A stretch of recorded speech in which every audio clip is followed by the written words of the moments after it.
नमस्ते, जय हिंद दोस्तों। दुनिया वाले देख रहे हैं आप और मैं हूं ऋषिराज। दोस्त दोस्त ना रहा, ये इसलिए क्योंकि जहां एक तरफ अमेरिका पाकिस्तान के chief of army staff, so called field marshal Asim Munir को अमेरिका के राष्ट्रपति अपने फेवरेट फील्ड मार्शल बताते नहीं थकते हैं, और दूसरी तरफ ईरान और चीन दोनों एक दूसरे की दोस्ती की कस्में खाते हैं। लेकिन यहां तो दोस्त दोस्त से गद्दारी कर बैठा है। कैसे, यही बात करेंगे दुनिया वाले में। तो दोस्तों, पहले आपको घटना बता देते हैं। एक घटना ये सामने आई है कि चीन पर आरोप है कि वाया पाकिस्तान वो ईरान को हथियार मुहैया करा रहा है, और इसमें टूल पाकिस्तान है जिसके रास्ते से ईरान तक हथियार पहुंचेंगे। यानी कि वो पाकिस्तान जो अमेरिका से दोस्ती की कस्में खा रहा है, वो यहां उसने धोखा कर दिया। और दूसरी तरफ जो ईरान चीन से हथियार ले रहा था, उसने कुवैत पर हमला किया, निशाना बनाया चाइनीज कंपनी को, चाइनीज फर्म को, और उसमें एक मौत की भी खबर आ गई। ईरान जो है वो अपने इंटरनेशनल दोस्त चीन के फर्म पर हमला करेगा, किसी ने सोचा नहीं था। यह हमला कुवैत में हुआ। कुवैत की सेना ने बताया कि ईरान के हमले में उत्तरी कुवैत में एक चीनी कंपनी की इमारत को निशाना बनाया गया, जिसमें इमारत बुरी तरह से क्षतिग्रस्त हो गया। एक कर्मचारी की मौत हो गई। यह घटना जॉर्डन के एयर डिफेंस सिस्टम द्वारा ईरान से दागी गई 5 मिसाइलों को मार गिराए जाने के कुछ घंटे के बाद ही हो गई। यह हमला तब हुआ है जब अमेरिकी सेना ने कहा है कि उसने ईरान के खिलाफ हमलों का एक बड़ा दौरा पूरा किया है। ये हमले जॉर्डन में अमेरिकी ठिकानों पर ईरान द्वारा पहले किए गए मिसाइल हमलों के जवाब में किए गए थे। सेंट्रल कमांड ने जानकारी भी दी कि अमेरिका ने ईरान के रिवॉल्यूशनरी गार्ड कॉर्प्स के दर्जनों ठिकानों पर हमले किए। इसमें मिसाइल कमांड सेंटर, मिसाइल और ड्रोन फैसिलिटी और तटीय निगरानी और डिफेंस साइटें शामिल हैं। जॉर्डन की सरकारी समाचार एजेंसी पेट्रा ने देश की सेना के प्रवक्ता के हवाले से बताया कि जॉर्डन द्वारा मिसाइलों को रोके जाने से किसी के हताहत होने की कोई खबर नहीं है। ईरान और चीन के रिश्ते बहुत अच्छे हैं। देखिए, ईरान जंग के बीच चीन और ईरान के रिश्ते हमेशा संतुलित रहे। हारमुज बंद हुआ नहीं हुआ, तेल सप्लाई का खेल ईरान से चीन को लगातार जारी रहा, अमेरिकी दबाव फैल रहा। लेकिन इन सब के बीच कुवैत में चीनी फर्म पर ईरान का हमला करना दोनों देशों के संबंधों को तनावपूर्ण कर सकता है। क्या चीन चुपचाप इसे बर्दाश्त कर लेगा?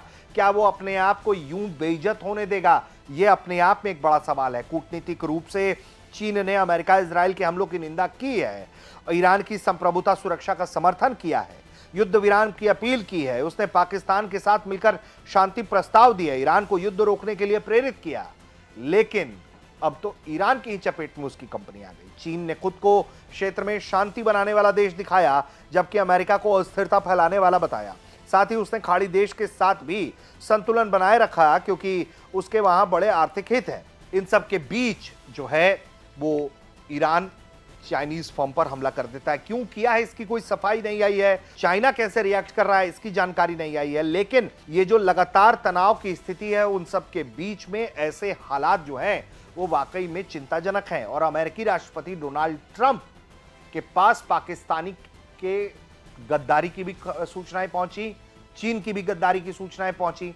उनकी प्रतिक्रिया क्या रही है, ये भी सुनवा देते हैं। President Xi told you that China would not give or sell Iran any weapons. And there's a new report that Iran's about to get 400 rocket launchers from China going through Pakistan to Iran. Well, that would be surprising. I mean, things like that happen, but that would be surprising. He told me very strongly he wouldn't partake, and he knows I'd be quite disappointed. दरअसल America और Israel के साथ कई महीनों तक जो संघर्ष चला ईरान का, उसमें अपनी हवाई सुरक्षा को मजबूत करने के लिए वो जुटा हुआ है। अब ईरान ने चीन से 300 से 400 man portable air defence system खरीदने का समझौता किया। इस डील की कीमत करीब 6 से 7 करोड़ डॉलर, यानी कि 60 से 70 मिलियन डॉलर बताई जा रही है। रिपोर्ट के मुताबिक इस समझौते में चीन के QW-12 और FN-16 जैसे shoulder fired air defence missile system जो है वो शामिल है। दावा है कि यह सौदा जो है वो हांगकांग की कंपनी झोंगा किंग बाओशांग अंतरराष्ट्रीय निवेश के जरिए कराया गया, जो चीनी सप्लायर और ईरानी पक्ष के बीच मध्यस्थ की भूमिका निभा रही है।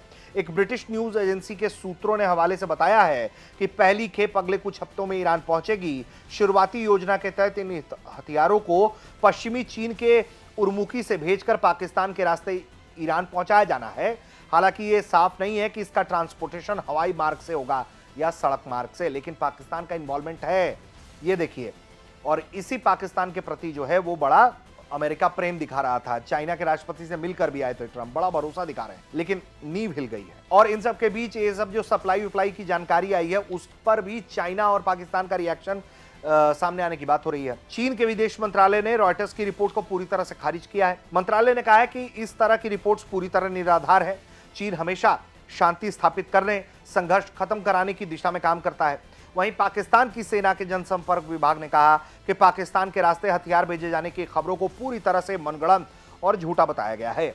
रिपोर्ट में जो जानकारी दी गई, जैसा कि मैंने बताया कि लगातार ईरान पर जो हमले हो रहे हैं उसे रोकने के लिए वो मैन पोर्टेबल डिफेंस सिस्टम का इस्तेमाल करना चाह रहा था और इसीलिए इस तरह की जानकारी जो है वो सामने आई है। हालांकि डिलीवरी की संख्या, डेट्स, इसको लेकर कोई जानकारी सामने नहीं आई है और कई तरह के जो सवाल खड़े हो रहे हैं।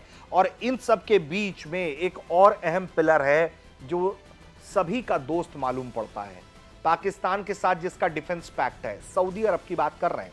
सऊदी अरब भी अब ईरान के खिलाफ साफ तौर पर दिखाई देने लगा है और ये लड़ाई जो है वो आधे साल पूरे होने को है इस लड़ाई में, लेकिन अब जब दायरा जो है वो बढ़ रहा है वो चिंताजनक है। सऊदी की सीधी एंट्री मानी जा रही है। सऊदी अरब ने इराकी मिलिशिया पर बीते दिनों अपने तेल ठिकानों पर ड्रोन से हमला करने का आरोप लगाया। इराकी मिलिशिया के एक ग्रुप ने शुरू में इन आरोपों से इनकार किया, जबकि ईरान समर्थित एक और ग्रुप यानी कि यमन के हूती विद्रोहियों ने कहा कि उन्होंने एक अलग लेकिन संबंधित संघर्ष के तहत सऊदी एनर्जी साइट पर हमला किया। सऊदी के रक्षा मंत्री खालिद बिन सलमान ने ट्रंप और उपराष्ट्रपति जेडी वेंस से अलग अलग मुलाकात की। सऊदी अरब ने ईरान को संदेश दिया है कि वो ईरान या उसके प्रॉक्सी द्वारा सऊदी तेल उद्योग और अन्य बुनियादी ढांचे को निशाना बनाए जाने को बर्दाश्त नहीं करेगा। और हाल में ये जानकारी भी आई थी कि सऊदी कुवैत ने कुछ हमले किए हैं बिना औपचारिक ऐलान के, जिसे वो लोग लगातार खारिज करते रहे हैं, लेकिन इराकी मिलिशिया को निशाना बनाया जा रहा है, हूतियों को निशाना बनाया जा रहा है सऊदी के द्वारा। ये बात सबके सामने है। कुल मिलाकर जो दोस्त है, जो जिसका अपने आप को दोस्त कहता है, वो उसी को धोखा देने में लगा है दोस्तों। और आप ऐसी दोस्ती पर क्या सोचते हैं वो जरा कमेंट करके बताइए। और दुनिया की जो दोस्ती है उसका हाल तो आप देख ही रहे हैं। हम उम्मीद करते हैं कि आप ऐसे दोस्त नहीं बनेंगे, विश्वसनीय दोस्त बनेंगे। देखते रहिए भारत।